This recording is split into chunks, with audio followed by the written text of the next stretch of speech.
Welcome, top driver, to this new iRacing video. Today we're diving into a crucial topic, one that's often overlooked or underestimated by many sim racers: tire warm-up. This aspect is fundamental across all car classes, but it's especially critical for closed-wheel cars that don't use tire warmers. A perfect example? GTP and LMP2 cars, particularly after the latest update. What I often notice during coaching sessions or just driving around is that many drivers completely ignore this phase.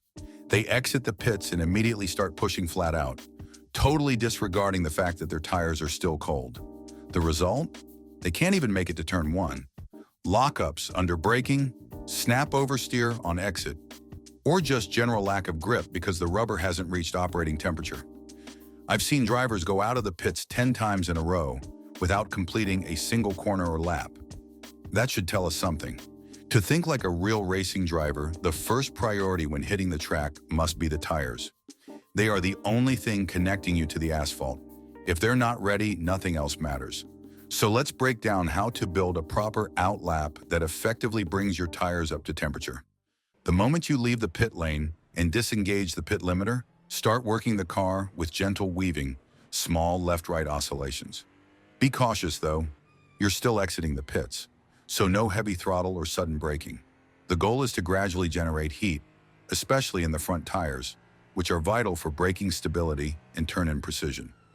Use every inch of the track available, moving side to side without being too aggressive.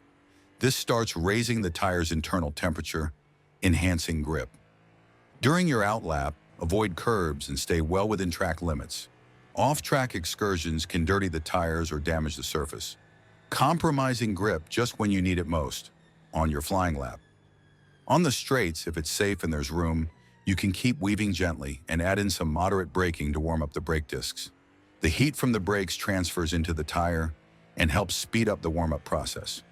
Throughout the lap, drive with finesse. Stay smooth, especially through corners and direction changes. No jerky inputs, just clean, fluid control. The objective is to raise tire temperatures gradually, bringing them into the optimal window without scrubbing or damaging the tread. If all goes well, by the time you complete the lap, your tires will be perfectly prepped for a fast and competitive qualifying run. This same approach applies to race situations, particularly in rolling starts. During the formation lap behind the pace car, you should perform the same warm-up maneuvers, with the added awareness of traffic around you. The goal is to hit turn one with tires already in the sweet spot, so you can attack and be on pace from the very first meter.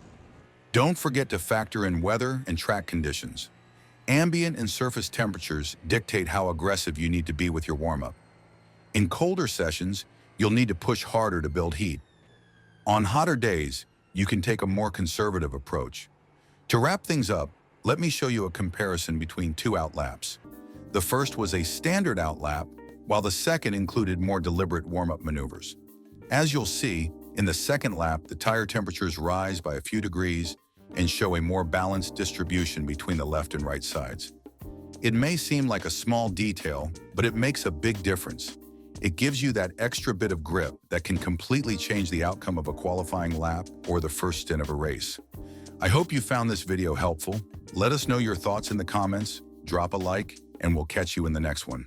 See you on track, top driver.